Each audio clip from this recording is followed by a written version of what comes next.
A Century of Modern Theatre. We present Edith Evans as Lady Bracknell and John Gielgud as John Worthing in Peter Watts' 1951 production of The Importance of Being Earnest by Oscar Wilde.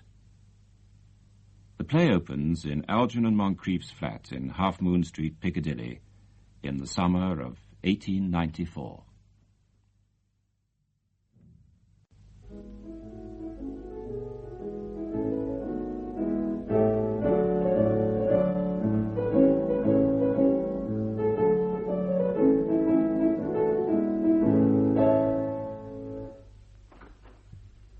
Did you hear what I was playing, Lane?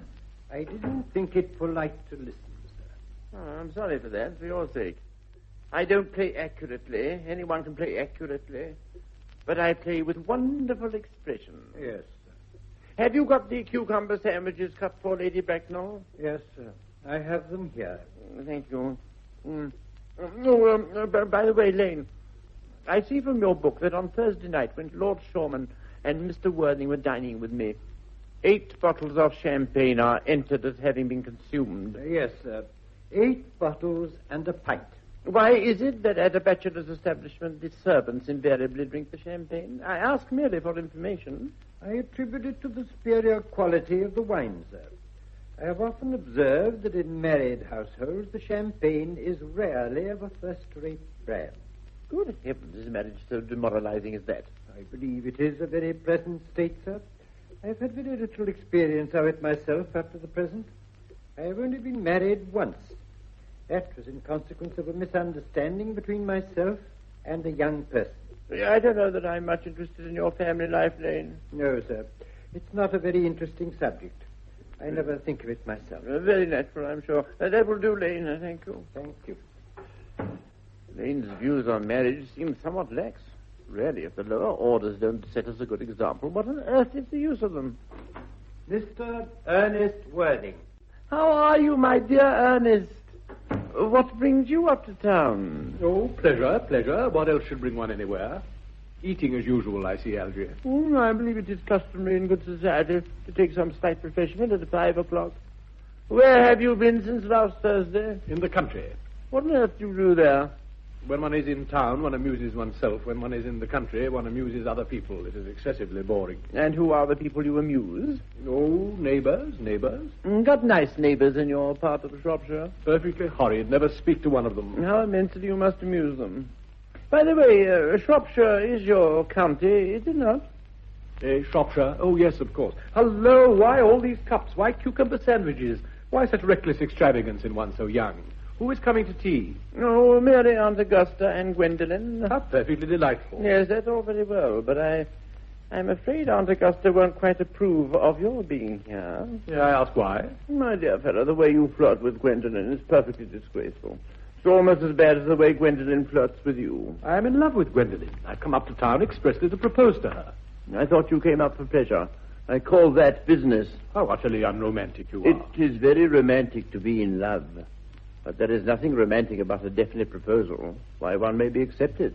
One usually is, I believe. Then the excitement is all over. The very essence of romance is uncertainty. If ever I get married, I shall certainly try to forget the fact. I've no doubt about that, dear Algy.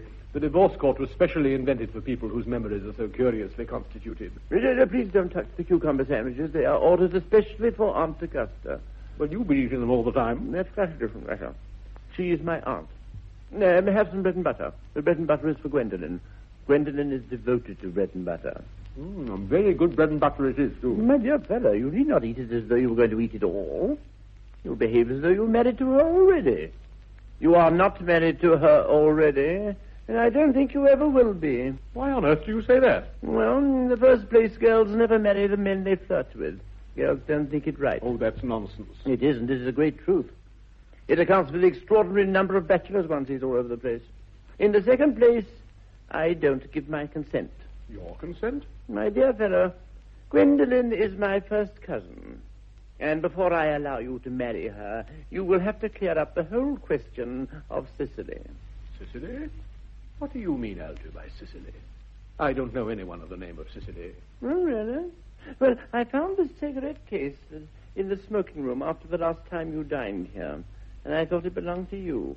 Oh, but now I look at the inscription inside, I find that the thing isn't yours after all. Of course it's mine. You've seen me with it 100 times, and you've no right whatsoever to read what's written inside. It's a very ungentlemanly thing to read a private cigarette case. No, but this isn't your cigarette case.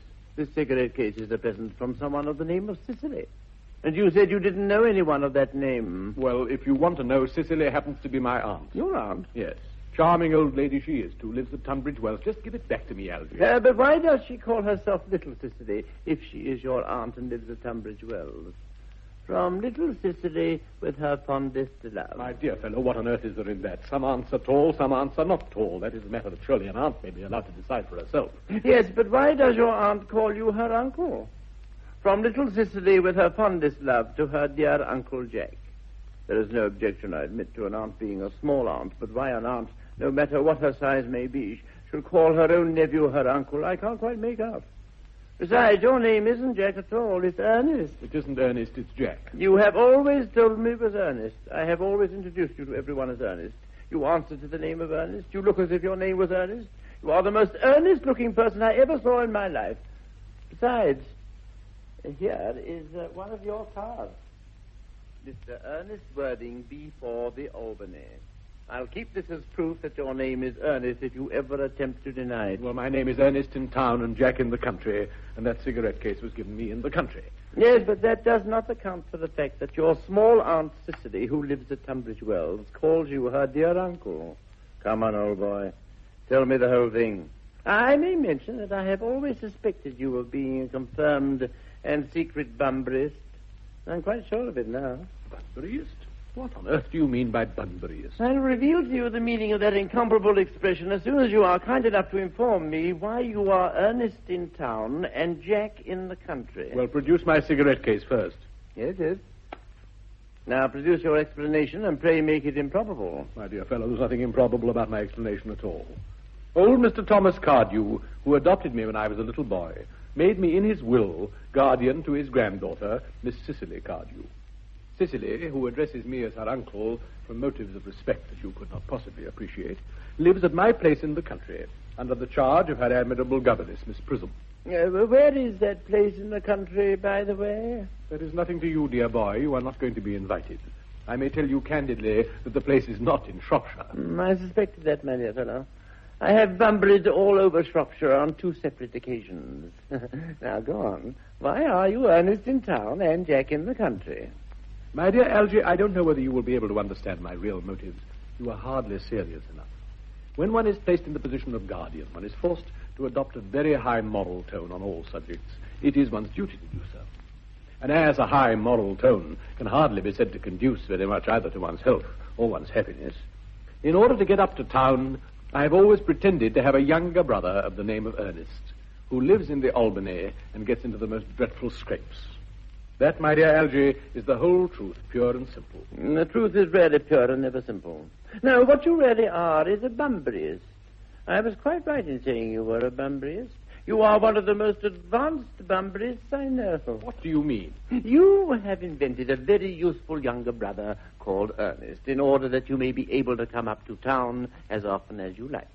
I have invented an invaluable permanent invalid called Bunbury in order that I may be able to go down into the country whenever I choose. Bunbury is perfectly invaluable. If it wasn't for Bunbury's extraordinary bad health, for instance, I wouldn't be able to dine with you at Willis's tonight.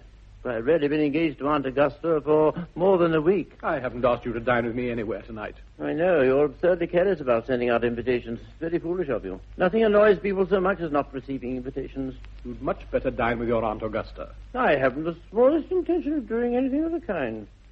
I know perfectly well she will place me next to Mary Farquhar, who always flirts with her own husband across the dinner table. That is not very pleasant. Indeed, the amount of women in London who flirt with their own husbands is perfectly scandalous. Simply washing one's clean linen in public. Besides, now that I know you are a confirmed Bunburyist, I naturally want to talk to you about Bunburying. I want to tell you the rules. I'm not a Bunburyist at all. If Gwendolen accepts me, I'm going to kill my brother. In fact, I think I shall kill him in any case. Cicely's a little too much interested in him. It's rather a bore. So I'm going to get rid of Ernest, and I strongly advise you to do the same with your invalid friend who has the absurd name. Oh, nothing would induce me to part with Bunbury. And if you ever get married, which seems to me extremely problematic, you will be very glad to know Bunbury. A man who marries without knowing Bunbury has a very tedious side of it. That's nonsense. If I marry a charming girl like Gwendolen, I certainly won't want to know Bunbury. Then your wife will.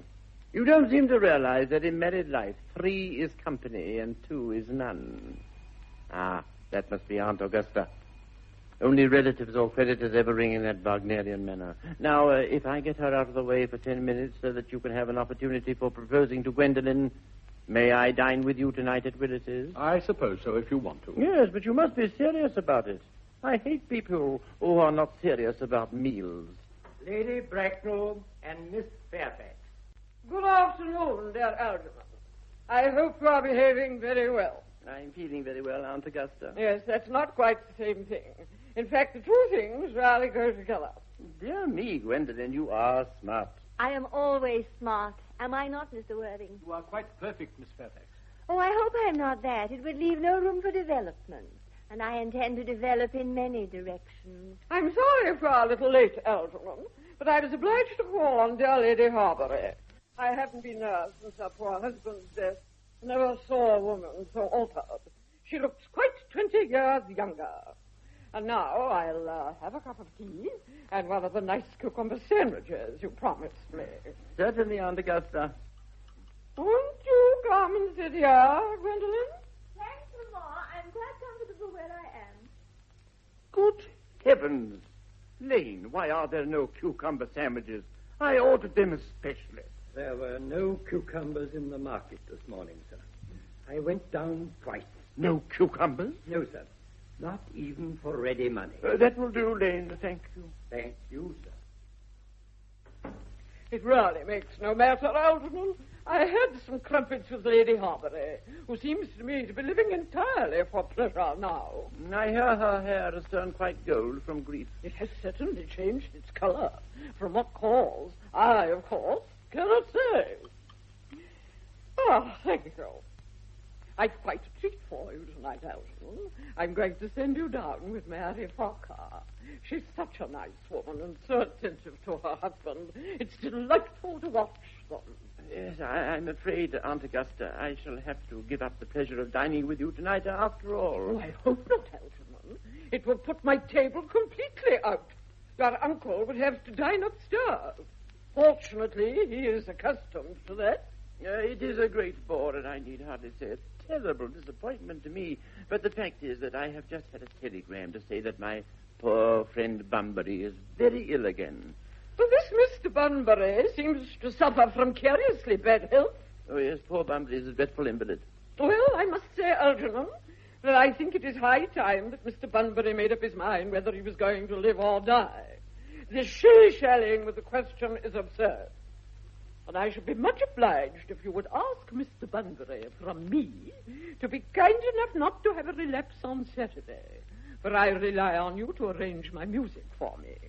It is my last reception, and one wants something that will encourage conversation, particularly at the end of the season, when everyone has practically said whatever they had to say, which in most cases was probably not much. I'll speak to Bunbury, Aunt Augusta, if he is still conscious.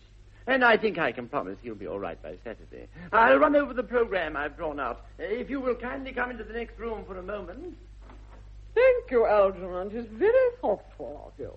I'm sure the program will be delightful. After a few expurgations. French songs I cannot possibly allow. People all seem to think they are improper, and I will look shocked, which is vulgar, or laugh, which is worse. But German sounds a thoroughly respectable language, and indeed, I believe is so. A charming day it has been, Miss Fairfax. Pray don't talk to me about the weather, Mr. Worthing. Whenever people talk to me about the weather, I always feel quite certain that they mean something else. I do mean something else. I thought so. In fact, I'm never wrong. And I would like to be allowed to take advantage of Lady Bracknell's temporary absence. I would certainly advise you to do so. Mamma has a way of coming back suddenly into a room that I've often had to speak to her about. Miss Fairfax, ever since I met you, I have admired you more than any girl I have ever met since I met you. Yes, I'm quite well aware of the fact. And I often wish that in public, at any rate, you had been more demonstrative. For me, you have always had an irresistible fascination. Even before I met you, I was far from indifferent to you. We live, as I hope you know, Mr. Worthing, in an age of ideals. And my ideal has always been to love someone of the name of Ernest. There is something in that name that inspires absolute confidence. The moment Algernon first mentioned to me that he had a friend called Ernest, I knew I was destined to love you. You really love me, Gwendolen. Passionately. Darling, you don't know how happy you've made me. My own Ernest. Yes, but you don't mean to say that you couldn't love me if my name wasn't Ernest. But your name is Ernest. Yes, I know it is, but supposing it was something else. Well, what do you mean to say you couldn't love me then? Ah, that is clearly a metaphysical speculation, and like most metaphysical speculations, has very little reference at all to the actual facts of real life as we know them. Personally, darling, to speak quite candidly, I don't think I care very much about the name of Ernest. I don't think the name suits me at all. It suits you perfectly. It has a music of its own. It produces vibrations. Well, really, Gwendolen, I must say that I think there are lots of other much nicer names. I think Jack, for instance, a charming name. Jack? Oh, no, there's very little music in the name Jack. If any at all, indeed. It does not thrill. It produces absolutely no vibrations. I have known several Jacks, and they all, without exception, were more than usually plain. Now, the only really safe name is Ernest. Gwendolen, I must get christened at once. I mean, we must get married at once. There is no time to be lost. Married, Mr. Worthing? Well, surely. You know that I love you. And you led me to believe, Miss Fairfax, that you were not wholly indifferent to me. I adore you, but you haven't proposed to me yet. Nothing has been said at all about marriage. The subject has not even been touched on. Well, may I propose to you now? I think it would be an admirable opportunity. And to spare you any possible disappointment, Mr. Worthing, I think it is only fair to tell you quite frankly beforehand that I am fully determined to accept you. Gwendolen... Yes, Mr. Worthing? What have you got to say to me? You know what I've got to say to you. Yes, but you don't say it. Gwendolen, will you marry me? Of course I will, darling. How long you've been about it. I'm afraid you've had very little experience in how to propose. My own one. I've never loved anyone in the world but you. Yes, but men often propose for practice. Ah, what wonderfully blue eyes you have, Ernest. They are quite blue. I hope you will always look at me just like that, especially when there are other people present. Mr. Worthing, rise, sir, from this semi-recumbent posture. It is most indecorous. Mamma, I must beg you to retire. This is no place for you. Besides, Mr. Worthing is not quite finished yet. Finished what, may I ask? I am engaged to Mr. Worthing, Mamma. Pardon me, you are not engaged to anyone. When you do become engaged to someone, I or your father, should his health permit him, will inform you of the fact. An engagement should come upon a young girl as a surprise, pleasant or unpleasant as the case may be. It is hardly a matter that she could be allowed to arrange for herself. And now, I have a few questions to put to you, Mr. Worthing. While I am making these inquiries, you, Gwendolen, will wait for me below in the carriage. Mamma. In the carriage, Gwendolen. Yes, Mamma. You can take a seat, Mr. Worthing. Thank you, Lady Bracknell. I prefer standing. I feel bound to tell you that you are not down on my list of eligible young men. Although I have the same list as the dear Duchess of Bolton has. We work together, in fact. However, I'm quite ready to enter your name, should your answers be what a really affectionate mother requires. Do you smoke? Well, yes, I must admit I smoke. I'm glad to hear it. A man should always have an occupation of some kind. How old are you? 29. A very good age to be married. I've always been of opinion that a man who desires to get married should either know everything or nothing. Which do you know? I know nothing, Lady Bracknell. I am pleased to hear it. I do not approve of anything that tampers with natural ignorance. The whole theory of modern education is radically unsound. Fortunately, in England, at any rate, education produces no effect whatsoever.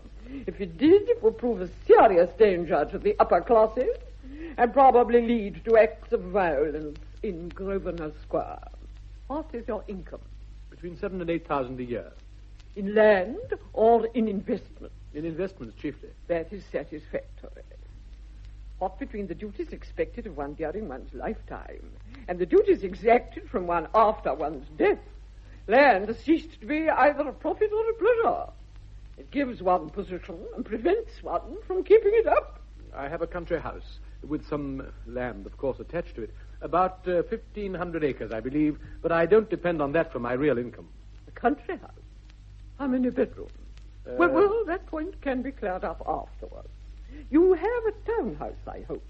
A girl with a simple, unspoiled nature like Gwendolen could hardly be expected to reside in the country. Well, I own a house in Belgrave Square. What number? 149. The unfashionable side. I thought there was something. However, that could easily be altered. Do you mean the fashion or the side? Both, if necessary, I presume. Now to minor matters. Are your parents living? I have lost both my parents. To lose one parent, Mr. Worthing, may be regarded as a misfortune. To lose both looks like carelessness. Who was your father? He was evidently a man of some wealth. Was he born in what the radical papers call the purple of commerce? Or did he rise from the ranks of the aristocracy? I'm afraid I really don't know. The fact is, Lady Bracknell, I said I had lost my parents. It would perhaps be nearer the truth to say that my parents seem to have lost me. I don't really know who I am by birth. I was, I was found. Found? The late Mr. Thomas Cardew, an old gentleman of a very kindly and charitable disposition, found me and gave me the name of Worthing because he happened to have a first-class ticket for Worthing in his pocket at the time. Worthing is a place in Sussex. It is a seaside resort. Where did the charitable gentleman who had a first-class ticket for this seaside resort find you? In a handbag. A handbag? Yes, Lady Bracknell, I was in a handbag. A somewhat large, black, leather handbag with handles to it. An ordinary handbag, in fact. In what locality did this Mr. James or Thomas Cardew come across this ordinary handbag? In the cloakroom at Victoria Station. It was given to him in mistake for his own. The cloakroom at Victoria Station? Yes, the Brighton line. The line is immaterial. Mr. Worthing, I confess I feel somewhat bewildered by what you have just told me. To be born, or at any rate bred in a handbag, whether it had handles or not, seems to me to display contempt for the ordinary decencies of family life that reminds one of the worst excesses of the French Revolution. And I presume you know what that unfortunate movement led to. As for the particular locality in which the handbag was found, a cloakroom at a railway station might serve to conceal a social indiscretion, has probably indeed been used for that purpose before now. But it could hardly be regarded as an assured basis for a recognized position in good society. May I ask you then what you would advise me to do?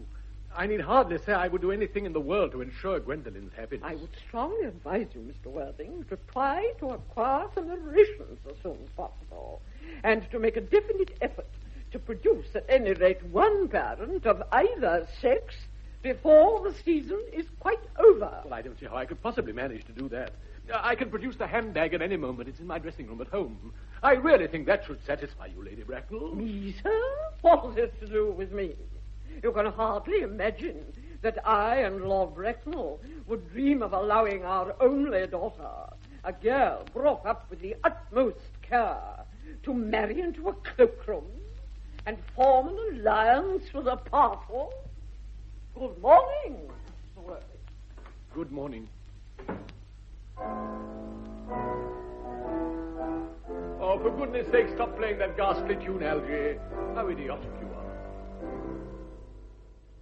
Didn't it go off all right, old boy? Oh. You don't mean to say Gwendolen refused you. Oh, Gwendolyn's as right as a trivet.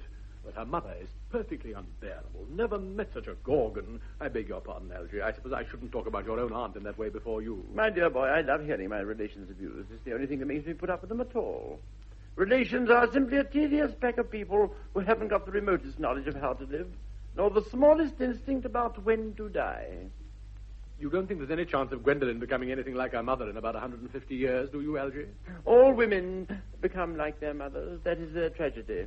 No man does. That's his. By the way, did you tell Gwendolen the truth about your being Ernest in town and Jack in the country?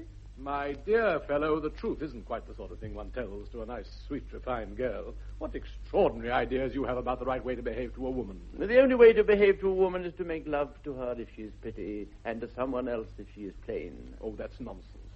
What about your brother? What about the profligate Ernest? Oh, before the end of the week I shall have got rid of him. I shall say he died in Paris of apoplexy. Well, lots of people do die of apoplexy quite suddenly, don't they? Yes, but it's hereditary, my dear fellow. You had much better say a severe chill. You're quite sure a severe chill isn't hereditary or anything of that kind? Well, of course it isn't. Very well, then. My poor brother Ernest is carried off suddenly in Paris by a severe chill. That gets rid of him. But I thought you said that Miss Cardew was a little too interested in your poor brother Ernest. Won't she feel he's lost a good deal? Oh, that's all right. Cicely isn't a silly romantic girl at all, I'm glad to say. She's a capital appetite, goes long walks, and pays no attention at all to her lessons. I would rather like to see Cicely. I shall take very good care you never do. She's excessively pretty, and she's only just 18. Have you told Gwendolen yet that you have an excessively pretty ward who is only just 18? Oh, one doesn't blurt these things out to people. Cicely and Gwendolen are perfectly certain to be extremely great friends. I bet you anything you like that half an hour after they've met, they'll be calling each other sister. Women only do that when they've called each other a lot of other things first. Now, we really must go and dress. You know it's nearly 7. Oh, it's always nearly 7. Well, I'm hungry. I never knew you when you weren't. Miss Fairfax. Gwendolen, upon my word. Algy, kindly turn your back. I have something very particular to say to Mr. Worthing. Oh, really, Gwendolen? I don't think I can allow this at all. Algy, you always adopt a strictly immoral attitude towards life. You're not quite old enough to do that. My own darling. Ernest, we may never be married. From the expression on Mamma's face, I fear we never shall. But although she may prevent us from becoming man and wife, and I may marry someone else, and marry often, nothing that she can possibly do can alter my eternal devotion to you. Dear Gwendolen. The story of your romantic origin, as related to me by Mamma, with unpleasing comments, has naturally stirred the deeper fibers of my nature. Your Christian name has an irresistible fascination. Your town address at the Albany I have. What is your address in the country? The Manor House. Mm-hmm. Manor House. Woolton. Woolton? Hertfordshire. Hertfordshire. There is a good postal service, I suppose. I will communicate with you daily. My own one. How long do you remain in town? Till Monday. Good.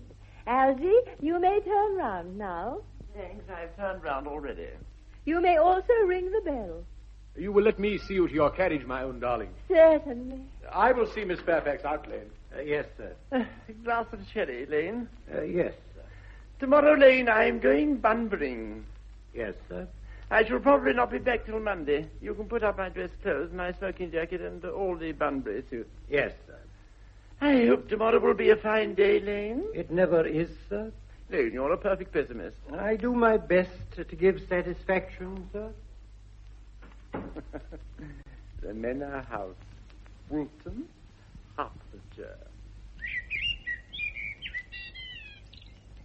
Isn't it? Surely such a utilitarian occupation as the watering of flowers is rather Moulton's duty than yours. Especially at a moment when intellectual pleasures await you. Your German grammar is on the table. Pray open it at page 15. We will repeat yesterday's lesson. But I don't like German, Miss Prism. It isn't at all a becoming language. I know perfectly well that I look quite plain after my German. Child, you know how anxious your guardian is that you should improve yourself in every way. He laid particular stress on your German as he was leaving for town yesterday. Indeed, he always lays stress on your German when he's leaving for town. Dear Uncle Jack is so very serious. I know no one who has a higher sense of duty and responsibility I suppose that is why he often looks a little bored when we three are together. Cicely, I am surprised at you. Mr. Worthing has many troubles in his life. You must remember his constant anxiety about that unfortunate young man, his brother. I wish Uncle Jack would allow that unfortunate young man, his brother, to come down here sometimes. You might have a good influence over him, Miss Prism.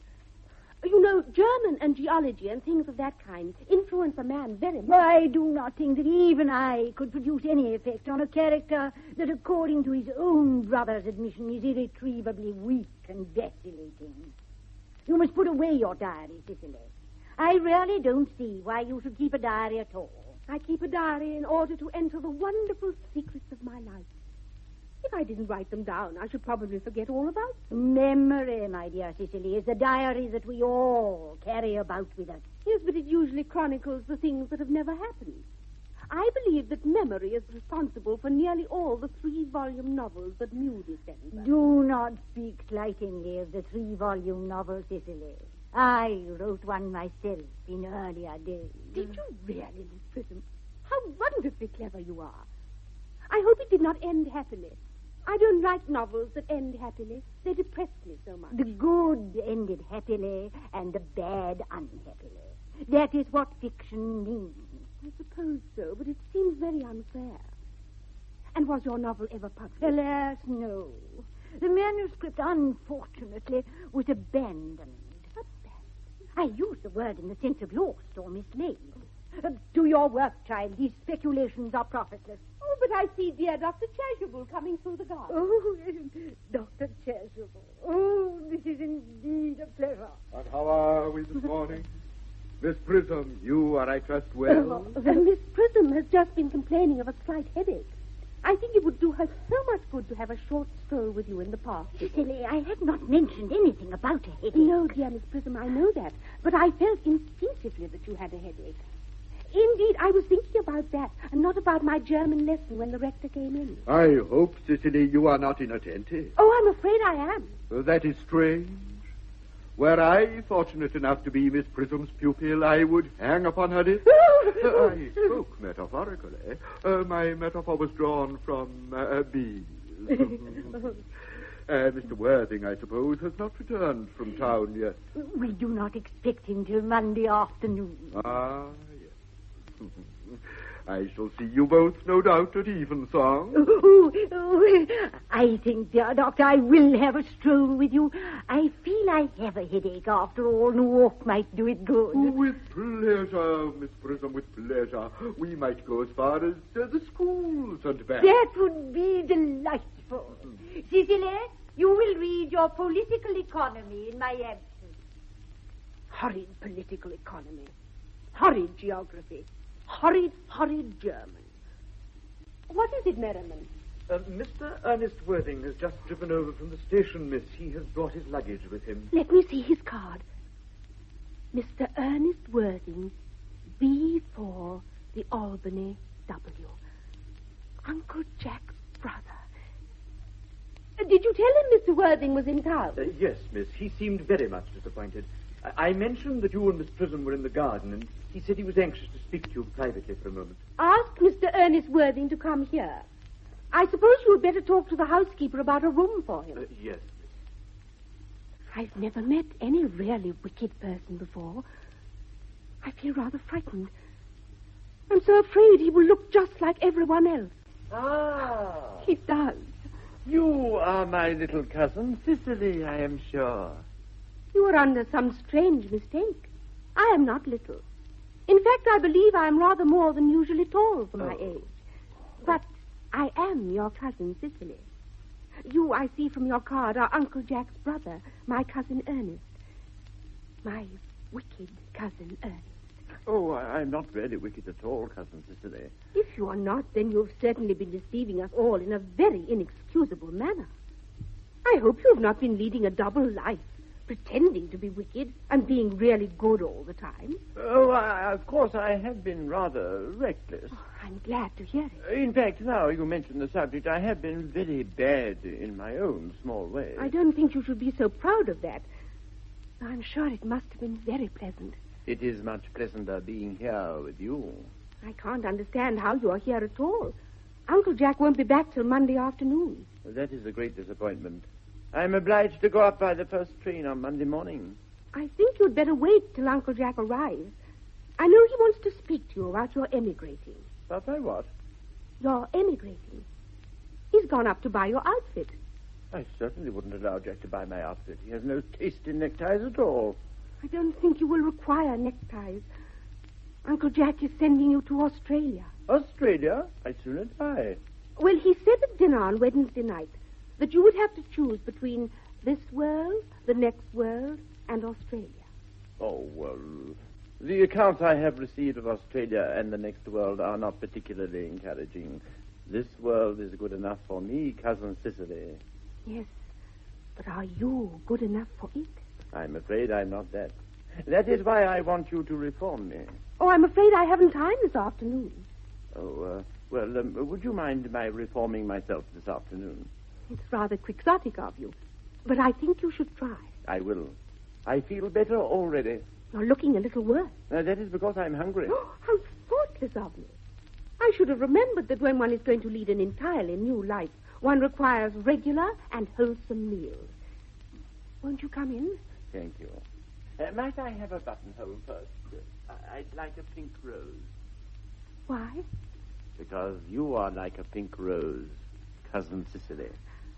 I don't think it can be quite right for you to talk to me like that. Miss Prism never says such things to me. Miss Prism is a short-sighted old lady.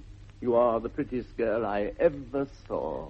Miss Prism says all good looks are a snare. They are a snare that every sensible man would like to be caught in. Oh, I don't think I would care to catch a sensible man. I shouldn't know what to talk to him about. Oh, you are too much alone, dear Mr. Chasuble. You should get married. A misanthrope I can understand. A womanthrope, never. The precept as well as the practice of the primitive church was distinctly against matrimony. That is obviously the reason why the primitive church has not lasted up to the present day. Men should be more careful. This very celibacy leads weaker vessels astray. But is a man not equally attractive when married? No married man is ever attractive except to his wife. And often I've been told, not even to her. Maturity can be depended on. Young women are green. I spoke horticulturally. My metaphor was drawn from fruits. But where is Cicely? Oh, perhaps she followed us to the school. Mr. Worthing, and in black. Mr. Worthing, in deep mourning. This is indeed a surprise. We did not look for you till Monday afternoon. I have returned sooner than I expected. Dr. Chasuble, you are, I hope, well.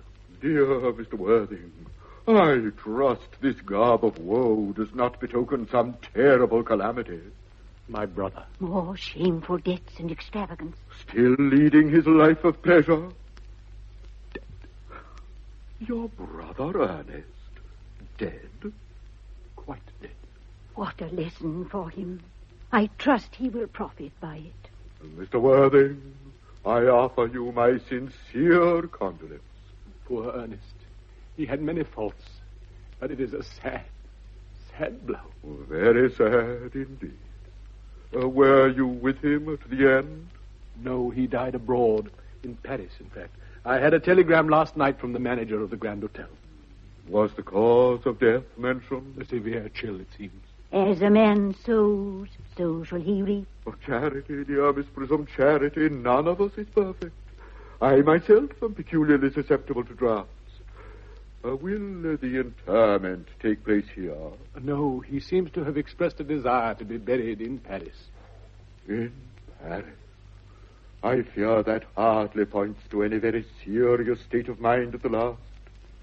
You would, no doubt, wish me to make some slight allusion to this tragic domestic affliction next Sunday. Thank you, thank you. My sermon on the meaning of the manna in the wilderness can be adapted to almost any occasion.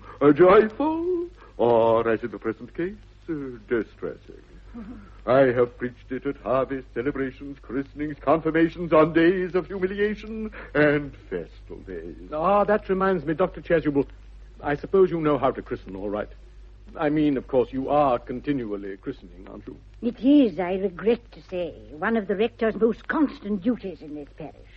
I have often spoken to the poorer classes on the subject. But they don't seem to know what thrift is. But is there any particular infant in whom you are interested, Mr. Worthing? Your brother was, I believe, unmarried, was he not? People who live entirely for pleasure usually are. Oh, yes.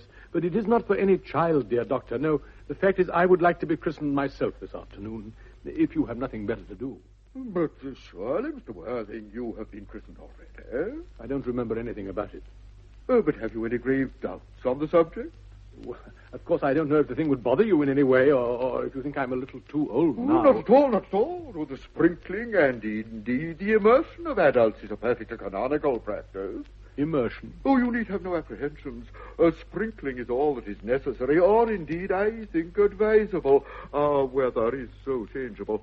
At what hour would you wish the ceremony performed? Oh, I might trot round about 5, if that would suit you. Perfectly. Perfectly. And now, dear Mr. Worthing, I will not intrude any longer into a house of sorrow. I would merely beg you not to be too much bowed down by grief. What seem to us bitter trials are often blessings in disguise. This seems to me a blessing of an extremely obvious kind. Uncle Jack! Oh, I'm pleased to see you back. Hush. But what horrid clothes you've got on. Do go and change them. My child. What is the matter, Uncle Jack? Do look happy. You look as if you had the toothache, and I have such a surprise for you. Who do you think is in the dining room? Your brother. Who? Your brother, Ernest. He arrived about half an hour ago. What nonsense. I haven't got a brother. Oh, don't say that. However badly he may have behaved to you in the past, he is still your brother. I'll tell him to come out, and you will shake hands with him, won't you, Uncle Jack? These are very joyful tidings. After we had all been resigned to his loss, his sudden return seems to me peculiarly distressing. My brother in the dining room. I don't know what it all means. I think it's perfectly absurd. Good heavens. Algy. Brother John, I have come down from town to tell you that I am very sorry for all the trouble I have given you, and that I intend to lead a better life in the future. Uncle Jack, you are not going to refuse your own brother's hand. Nothing will induce me to take his hand. I think his coming down here is disgraceful. He knows perfectly well why. Uncle Jack, do be nice. There is some good in everyone. Ernest has just been telling me all about his poor invalid friend, Mr. Bunbury, whom he goes to visit so often. Oh, he's been talking to you about Bunbury, has he? Yes, he's told me all about poor Mr. Bunbury and his terrible state of health. Bunbury. Well, I won't have him talk to you about Bunbury or about anything else. It's enough to drive one perfectly frantic. Well, of course, I admit that the faults were all on my side. But I must say I think that Brother John's coldness to me is peculiarly painful. Uncle Jack, if you don't shake hands with Ernest, I will never speak to you again. Never speak to me again? Never, never, never. Well, this is the last time I shall ever do it. There. It's pleasant, is it not, to see so perfect a reconciliation? I think we might leave the two brothers together. Cicely, you will come with us. Certainly, Miss Prism. My little task of reconciliation is over. You have done a beautiful action today, dear son. You young scoundrel, Algy. You've got to get out of this place as soon as possible. I'm not going to have any Bunburying here. I have put Mr. Ernest's things in the room next to yours, sir. I suppose that is all right. What? Mr. Ernest's luggage, sir. I have unpacked it and put it in the room next to your own. His luggage? Yes, sir. A 3 portmanteau, a dressing case, 2 hat boxes, and a large luncheon basket. I'm afraid I can't stay for more than a week this time. Merriman, order the dog cart at once. Mr. Ernest has been suddenly called back to town. Yes, sir. What a fearful liar you are, Jack. I haven't been called back to town at all. Oh, yes, you have. I haven't heard anyone call me. Your duty as a gentleman calls you back. My duty as a gentleman has never interfered with my pleasures in the smallest degree. I can quite understand that. Well, Cicely is a darling. You are not to talk of Miss Cardew like that. I don't like it. Well, I don't like your clothes. You look perfectly ridiculous in them. Why on earth don't you go up and change? Perfectly childish to be in deep mourning for a man who is actually staying for a whole week with you in your house as a guest. I call it grotesque. You are certainly not staying there for a whole week as my guest or anything else. You've got to leave by the 4:05 train, and I hope you will have a very pleasant journey back to town. This bunburying, as you call it, has not been a great success for you. I think it has been a great success. I'm in love with Cicely, and that is everything. But I must see her before I go and make arrangements for another Bunbury. Ah, there she is. Oh, I merely came back to water the roses. I thought you were with Uncle Jack. He has gone to order the dog cart for me. Oh, is he going to take you for a nice drive? He's going to send me away. Then we have got to part. I'm afraid so. It's a very painful parting. It is always painful to part from people whom one has known for a very brief space of time. The absence of old friends one can endure with equanimity. But even a momentary separation from anyone whom one has just been introduced to is almost unbearable. Thank you. The dog cart is at the door, sir. It can wait, Merriman, for 5 minutes. Yes. I hope, Cicely, I shall not offend you if I state quite frankly and openly that you seem to me to be in every way the visible personification of absolute perfection. I think your frankness does you great credit, Ernest. If you will allow me, I will copy your remarks in my diary. Do you really keep a diary? I'd give anything to look at it. May I? Oh, no. You see, it is simply a very young girl's records of her own thoughts and impressions, and consequently meant for publication. When it appears in volume form, I hope you will order a copy. But pray, Ernest, don't stop. I delight in taking down from dictation. I have reached absolute perfection. You can go on. I'm quite ready for more. Oh, don't cough, Ernest. When one is dictating, one should speak fluently and not cough. Cicely, ever since I first looked upon your wonderful and incomparable beauty, I have dared to love you wildly, passionately, devotedly, hopelessly. I don't think that you should tell me that you love me wildly, passionately, devotedly, hopelessly. Hopelessly doesn't seem to make much sense, does it? Oh, Cicely... The dog cart is waiting, sir. Tell him to come back next week at the same hour.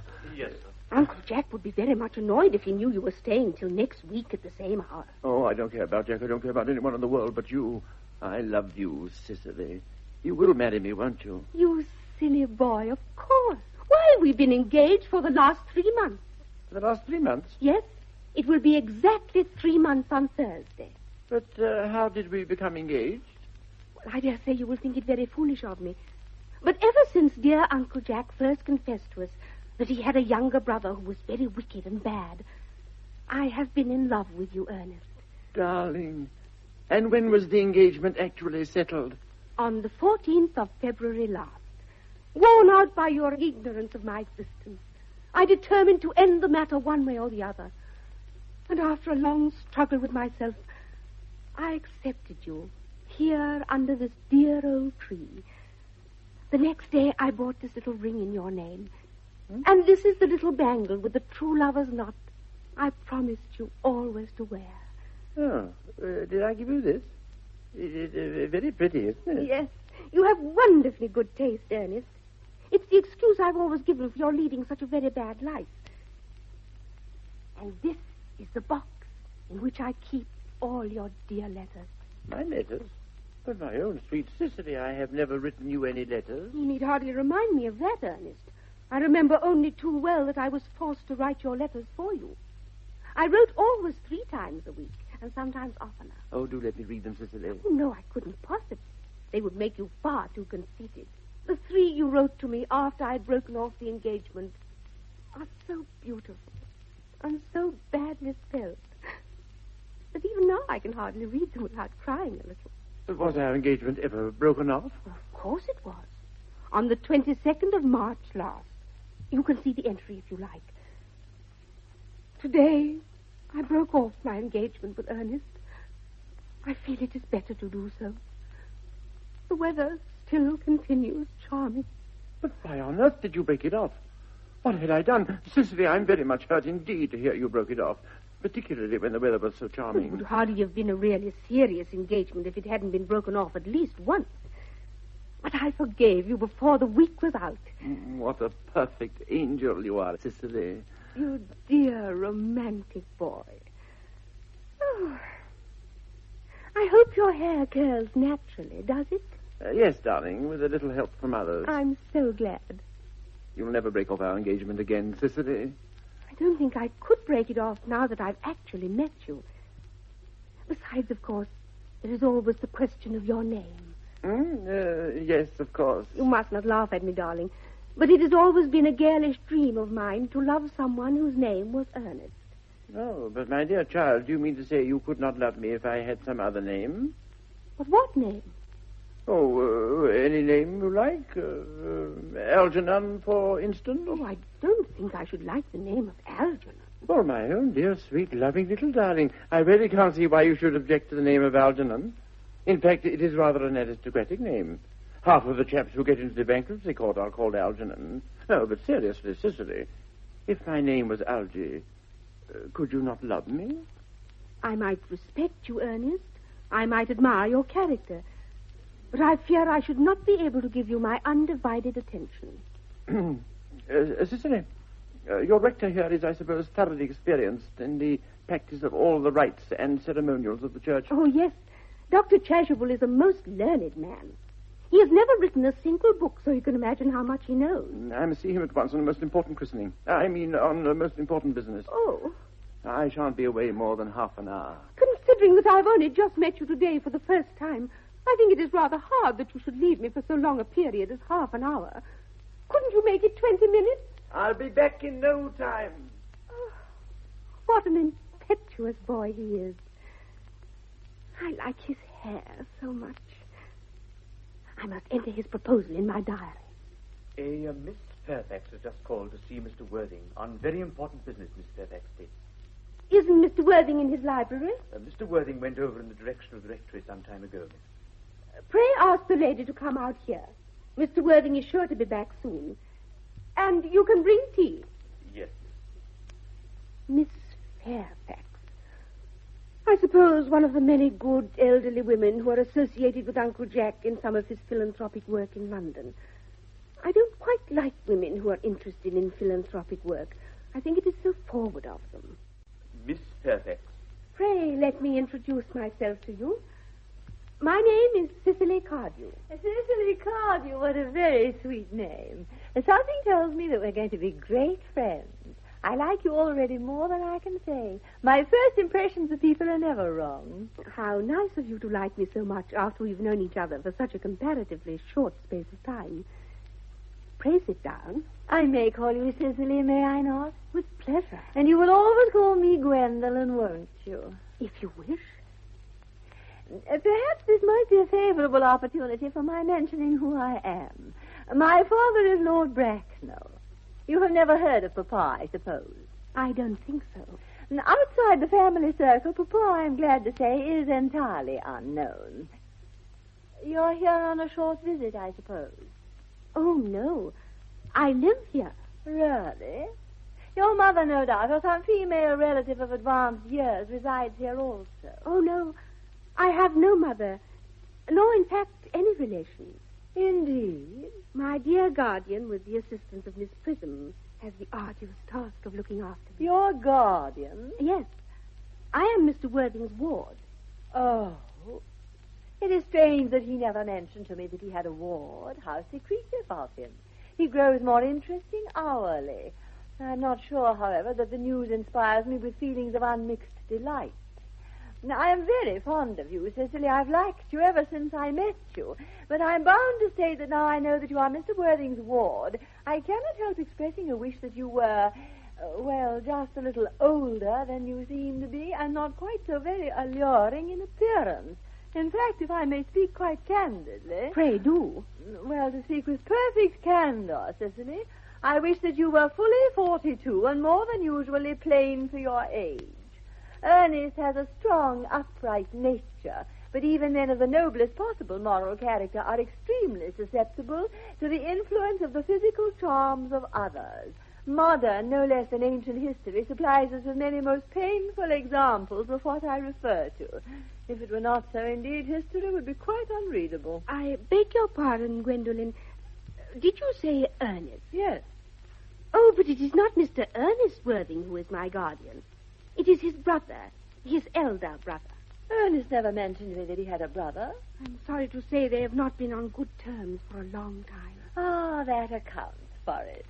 Cicely, you've lifted a load from my mind. It would have been terrible, would it not, if any cloud had come across a friendship like ours. Of course, you are quite sure that it is not Mr. Ernest Worthing who is your guardian? Oh, quite sure. In fact, I am going to be his. I beg your pardon? Dearest Gwendolen, there is no reason why I should make a secret of it to you. Mr. Ernest Worthing and I are engaged to be married. My darling Cicely, I think there must be some slight error. Mr. Ernest Worthing is engaged to me. The announcement will appear in the Morning Post on Saturday at the latest. I'm afraid you must be under some misconception. Ernest proposed to me exactly 10 minutes ago. Here is the entry in my diary. It is certainly very curious, for he asked me to be his wife yesterday afternoon at 5:30. If you would care to verify the incident, pray do so. I never travel without my diary. One should always have something sensational to read in the train. Now, I'm so sorry, dearest Cecily, if it's any disappointment to you, but I'm afraid I have the prior claim. It would distress me more than I can tell you, dear Gwendolen, if it caused you any mental or physical anguish. But I feel bound to point out that since Ernest proposed to you, he clearly has changed his mind. If the poor fellow has been entrapped into any foolish promise, I shall consider it my duty to rescue him at once and with a firm hand. Whatever unfortunate entanglement my dear boy may have got into, I will never approach him with it after we are married. Do you allude to me, Miss Cardew, as an entanglement? You are presumptuous. On an occasion of this kind, it becomes more than a moral duty to speak one's mind. It becomes a pleasure. Do you suggest, Miss Fairfax, that I entrapped Ernest into an engagement? How dare you? This is no time for wearing the shallow mask of manners. When I see a spade, I call it a spade. I am glad to say that I have never seen a spade. It is obvious that our social spheres have been widely different. Shall I lay tea here as usual, miss? Yes, as usual. Are there many interesting walks in the vicinity, Miss Cardew? Oh, yes, a great many. From the top of one of those hills close by, one can see 5 counties. 5 counties? Oh, I don't think I should like that. I hate crowds. I suppose that is why you live in town. Quite a well-kept garden, this is, Miss Cardew. So glad you like it, Miss Fairfax. I had no idea there were any flowers in the country. Oh, flowers are as common here as people are in London. May I offer you some tea, Miss Fairfax? Thank you. Detestable girl, but I require tea. Sugar? No, thank you. No, sugar is not fashionable anymore. Cake or bread and butter? Bread and butter, please. Cake is rarely seen in the best houses nowadays. Hand that to Miss Fairfax, Merriman. Then you may go. Yes, miss. You have filled my tea with lumps of sugar, and though I asked most distinctly for bread and butter, you have given me cake. I am known for the gentleness of my disposition and the extraordinary sweetness of my nature.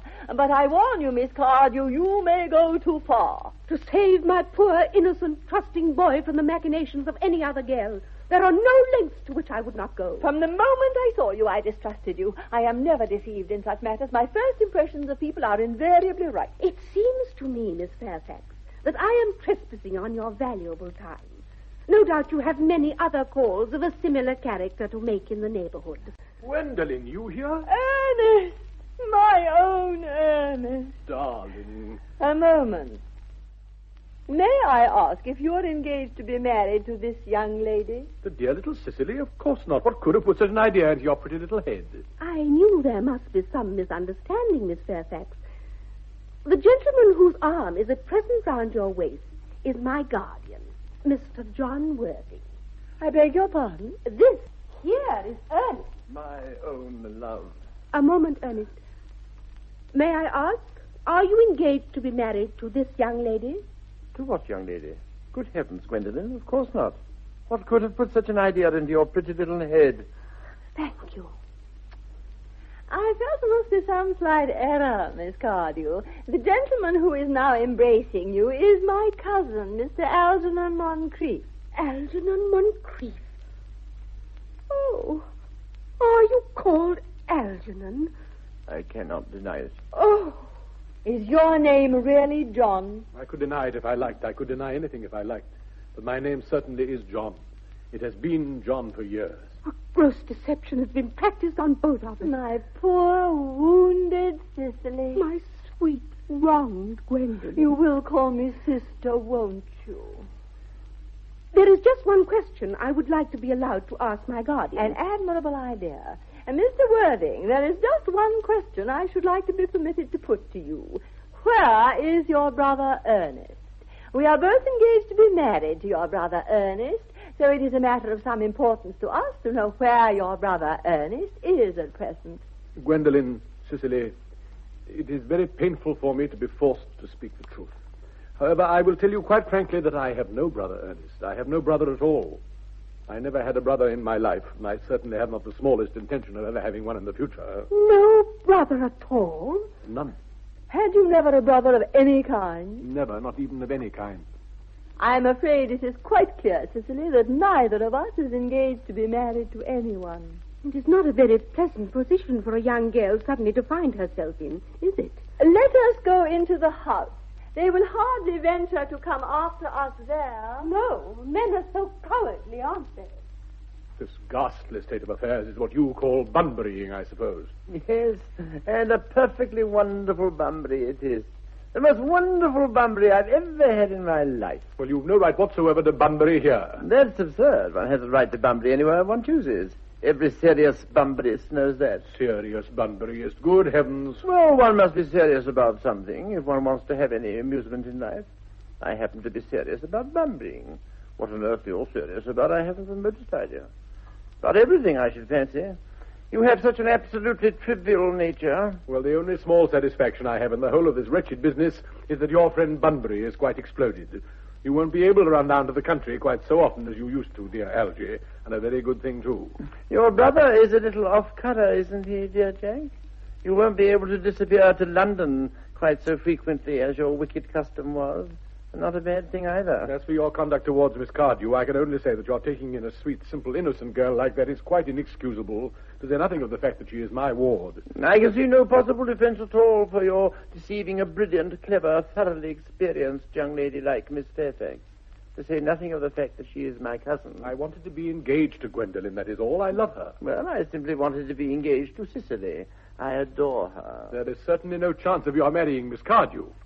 I don't think there is much likelihood, Jack, of you and Miss Fairfax being united. Well, that's no business of yours.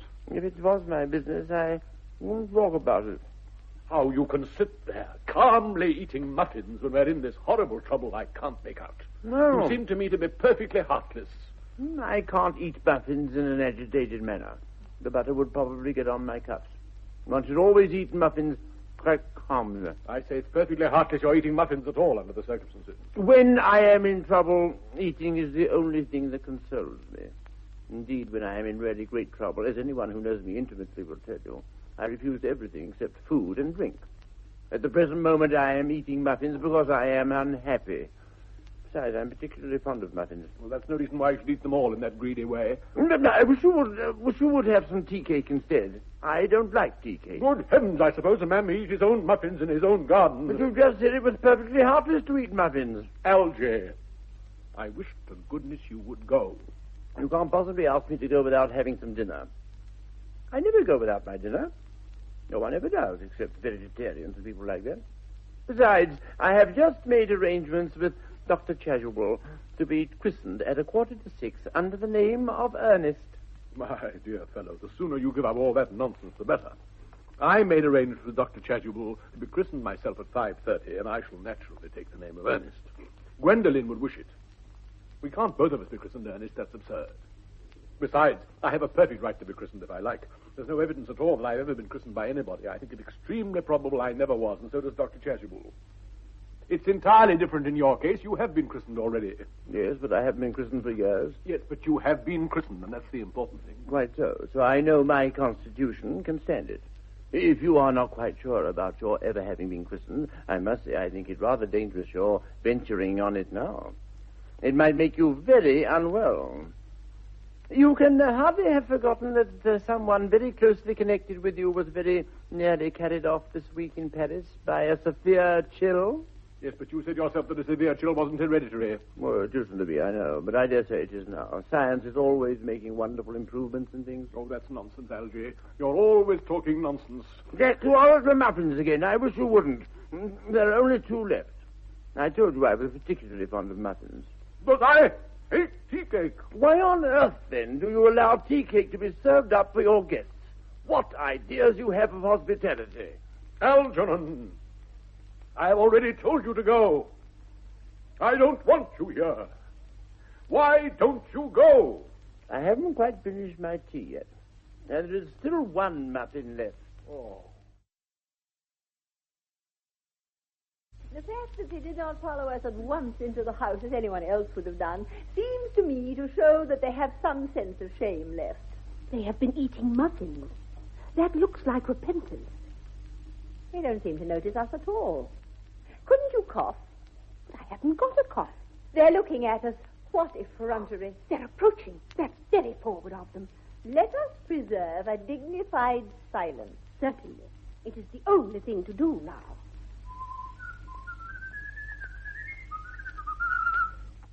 This dignified silence seems to produce an unpleasant effect. A most distasteful one. But we will not be the first to speak. Certainly not. Mr. Worthing, I have something very particular to ask you. Much depends on your reply. Gwendolen, your common sense is invaluable. Mr. Moncrief, kindly answer me the following question. Why did you pretend to be my guardian's brother? In order that I might have the opportunity of meeting you. That certainly seems a satisfactory explanation, does it not? Yes, dear, if you can believe him. I don't. But that does not affect the wonderful beauty of his answer. True. In matters of grave importance, style, not sincerity, is the vital thing. Mr. Worthing, what explanation can you offer to me for pretending to have a brother? Was it in order that you might have an opportunity of coming up to town to see me as often as possible? Can you doubt it, Miss Fairfax? I have the gravest doubts upon the subject, but I intend to crush them. Their explanations appear to be quite satisfactory, especially Mr. Worthing. I am more than content with what Mr. Moncrief has said. Then you think we should forgive them? Yes. I mean, no. True. I had forgotten. Which of us should tell them the task is not a pleasant one? Could we not both speak at the same time? An excellent idea. And will you take the time from me? Certainly. Your Christian names are still an insuperable barrier, that is all. Our Christian names? Is that all? But We are going to be christened this afternoon. For my sake, you're prepared to do this terrible thing. I am. To please me, you are ready to face this fearful ordeal. I am. Darling. Darling. Lady Bracknell. Good heavens. Gwendolen, what does this mean? Merely that I am engaged to be married to Mr. Worthing, Mamma. Come here. Sit down. Apprised, sir, of my daughter's sudden flight by her trusty maid, whose confidence I purchased by means of a small coin, I followed her at once by a luggage train. Her unhappy father is, I'm glad to say, under the impression that she's attending a more than usually lengthy lecture by the University Extension Scheme on the influence of a permanent income on thought. I do not propose to undeceive him. Indeed, I've never undeceived him on any question. I will consider it wrong. But, of course, you will clearly understand that all communication between yourself and my daughter must cease immediately from this moment. On this point, as indeed on all points, I am firm. I am engaged to be married to Gwendolen, Lady Bracknell. You are nothing of the kind, sir. Now, as regards Algernon. Algernon? Yes, Aunt Augustine. May I ask if it is in this house that your invalid friend, Mr. Bunbury, resides? No. No, Bunbury doesn't live here. In fact, Bunbury is dead. Dead? When did Mr. Bunbury die? His death must have been extremely sudden. Oh, I killed Bunbury this afternoon. I mean, poor Bunbury died this afternoon. What did he die of? Bunbury? He was quite exploded. Exploded? Was he the victim of a revolutionary outrage?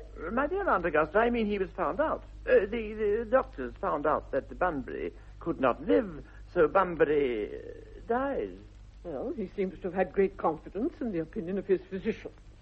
I am glad, however, that he made up his mind at the last to some definite course of action and acted under proper medical advice. And now, may I ask, Mr. Worthing, who is that young person whose hand my nephew Algernon is holding in what appears to me to be a peculiarly unnecessary manner? That young lady is Miss Cicely Cardew, my ward. I am engaged to be married to Cicely, Aunt Augusta. I beg your pardon? Mr. Moncrief and I are engaged to be married, Lady Bracknell. Well, I do not know whether there is anything peculiarly exciting in the air of this particular part of Hertfordshire, but the number of engagements that go on seem to be considerably above the proper average that statistics have laid down for our guidance.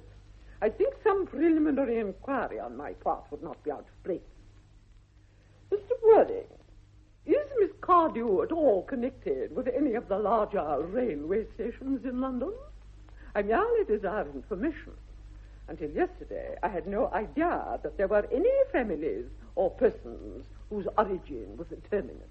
Miss Cardew is the granddaughter of the late Mr. Thomas Cardew of 149 Belgrave Square, SW, Jervis Park, Dorking, Surrey, and the Sporran, Fifeshire, NB. That sounds not unsatisfactory. 3 addresses always inspire confidence, even in tradesmen. But what proof had I of their authenticity? Miss Cardew's family solicitors are Messrs. Markby, and Markby. Oh, Markby. A firm of the very highest position in their profession. Indeed, I'm told that one of the Mr. Markbys is occasionally to be seen at dinner parties. So far, I am satisfied. How extremely kind of you, Lady Bracknell. I have also in my possession, you will be pleased to hear, certificates of Miss Cardew's birth, baptism, the whooping cough, registration, vaccination, confirmation, and the measles, both the English and the German variety. Ah, a life crowded with incident, I see, though perhaps somewhat too exciting for a young girl. I am not myself in favor of premature experience. As a matter of form, Mr. Worthing, I had better ask if Miss Cardew has any little fortune. Oh, about £130,000. £130,000. Miss Cardew seems to me a most attractive young lady now that I look at her. Come over here, dear. Pretty child. But dressed is sadly simple, and your hair seems almost as nature might have left it. But we can soon alter all that. A thoroughly experienced French maid produces a really marvelous result in a very brief space of time.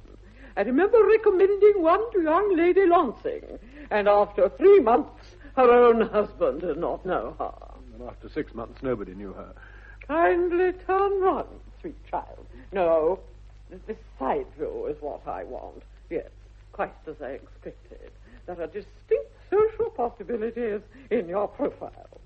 The 2 weak points in our age are its want of principle and its want of profile. The chin a little higher, dear. Style largely depends on the way the chin is worn. They're worn very high just at present. Algernon? Yes, Aunt Augusta. There are distinct social possibilities in Miss Cardew's profile. Cicely is the sweetest, dearest, prettiest girl in the whole world. I don't care tuppence about social possibilities. No, I speak disrespectfully of society, Algernon. Only people who can't get into it do that. Dear child, of course you know that Algernon has nothing but his debts to depend upon. But I do not approve of mercenary marriages. When I married Lord Bracknell, I had no fortune of any kind, but I never dreamed for a moment of allowing that to stand in my way. Well, I suppose I must give my consent. Thank you, Aunt Augusta. Cicely, you may kiss me. You may also address me as Aunt Augusta for the future. Thank you, Aunt Augusta. The marriage, I think, had better take place quite soon. Thank you, Aunt Augusta. To speak frankly, I'm not in favor of long engagements. They give people the opportunity of finding out each other's characters before marriage, which I think is never advisable. I beg your pardon for interrupting you, Lady Bracknell, but I am Miss Cardew's guardian, and she cannot marry without my consent until she comes of age. That consent I positively decline to give. Upon what grounds, may I ask? Well, it pains me very much to have to speak to you frankly, Lady Bracknell, about your nephew.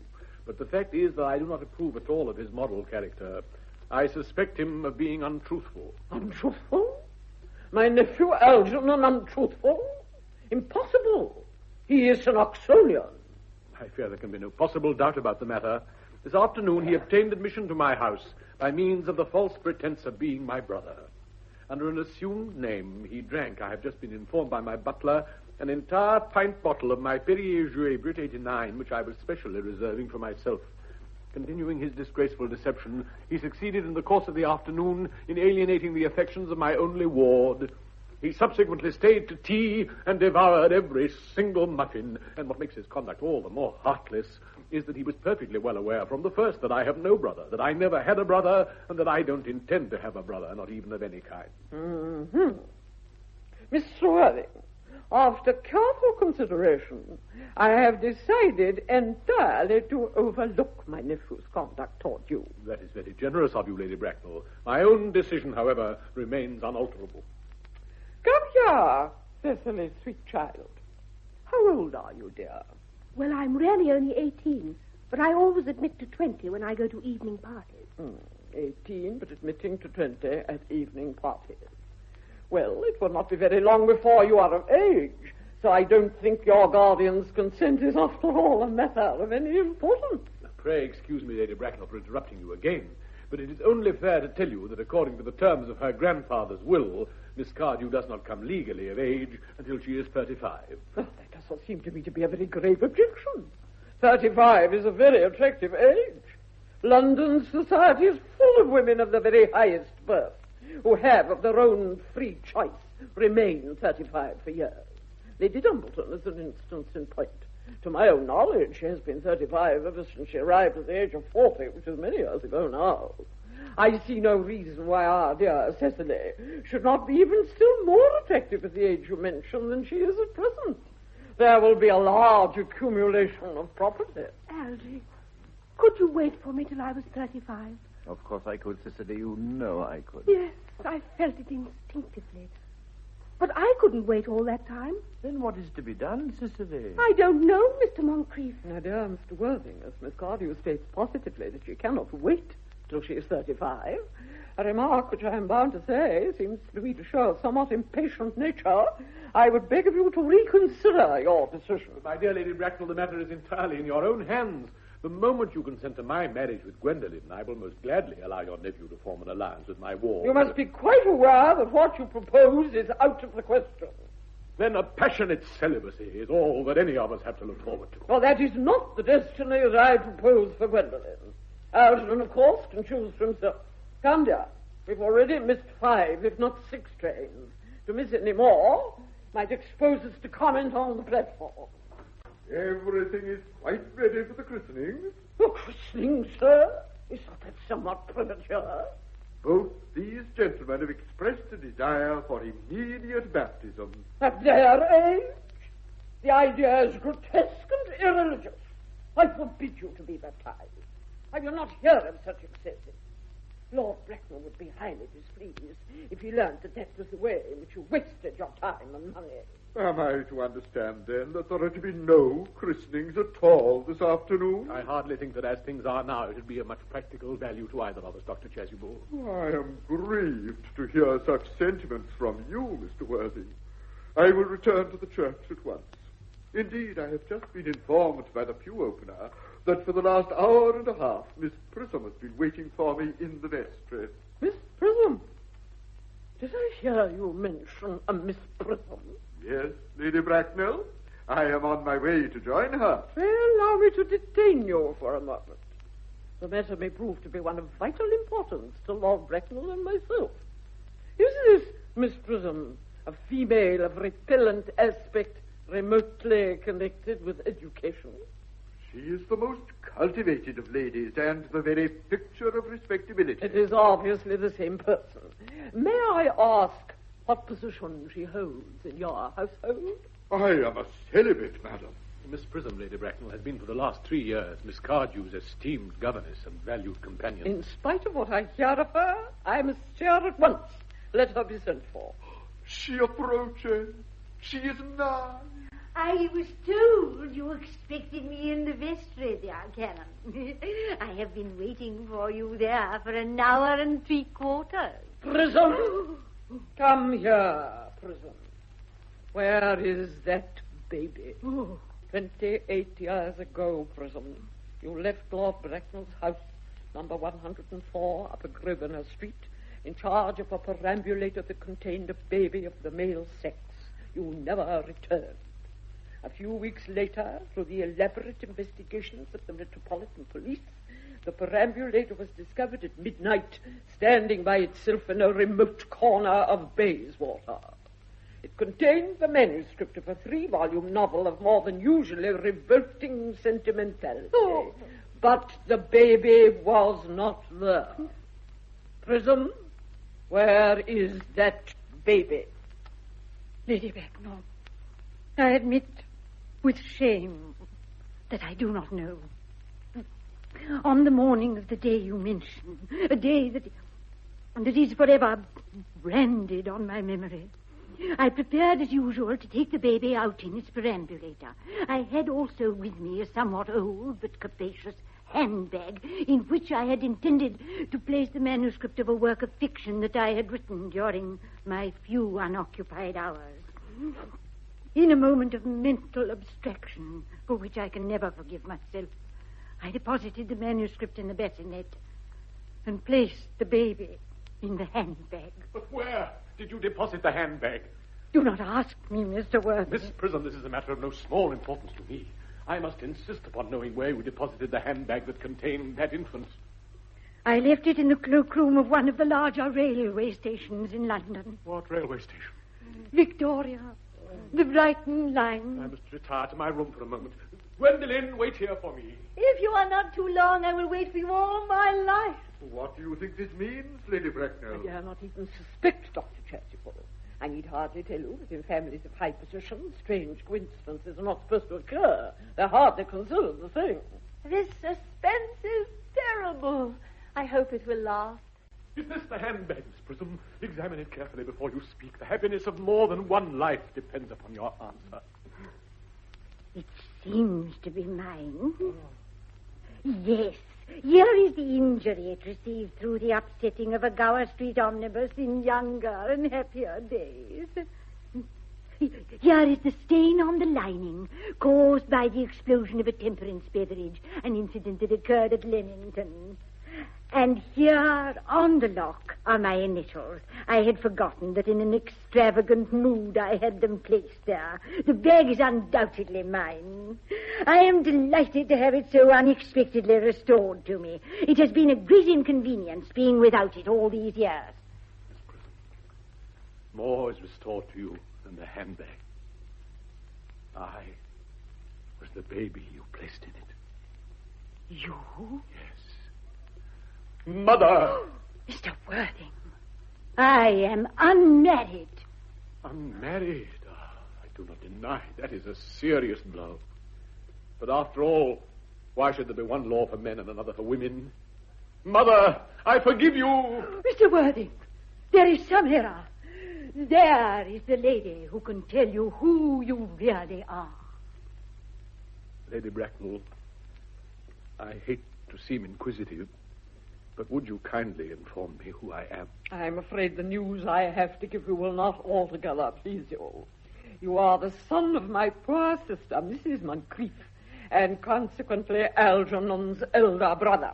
Algy's elder brother? Then I have a brother after all. I knew I had a brother. I always said I had a brother. Algy, you young scoundrel, you have to treat me with more respect in the future. You've never behaved to me like a brother in all your life. Well, not until today, old boy, I admit. I did my best, however, though I was out of practice. My own.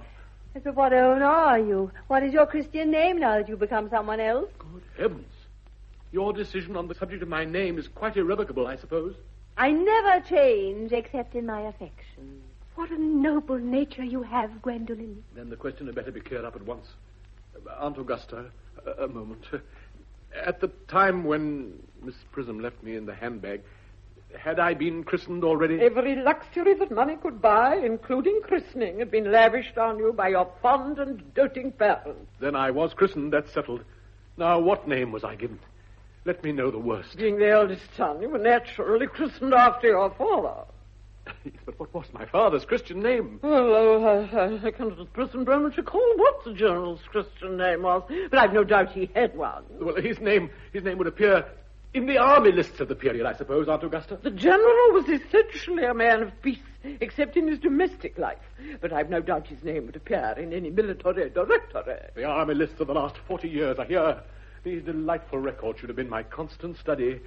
Markby, Migsby, oh, what ghastly names they have. Mobbs, Moncrief. Lieutenant, 1840. Captain, Lieutenant Colonel, Colonel, General, 1869. Christian names, Ernest. John. I always told you, Gwendolen, that my name was Ernest, didn't I? Well, you see, it is Ernest after all. I mean, it naturally is. Ernest. Yes, I remember now the General was called Ernest. I know I had some particular reason for disliking the name. Ernest, my own Ernest. I felt from the first that you could have no other name. Gwendolen, it's a terrible thing for a man to find out suddenly that all his life he's been speaking nothing but the truth. Can you forgive me? I can, but I feel that you are sure to change. My own one. Letitia. Frederick, at last. Cicely, at last. Gwendolen, at last. My nephew, you seem to be displaying signs of triviality. On the contrary, Aunt Augusta, I have now realized for the first time in my life the vital importance of being earnest. In that broadcast of Peter Watts' 1951 production of The Importance of Being Earnest by Oscar Wilde, Lady Bracknell was played by Edith Evans and John Worthing by John Gielgud. Gwendolen, Gwen Franken Davis, Cecily, Angela Badley, Algernon, Ronald Ward, Canon Chasuble, David Horn, Miss Prism, Betty Hardy, Merriman, Roger Delgado, and Lane, John Turnbull.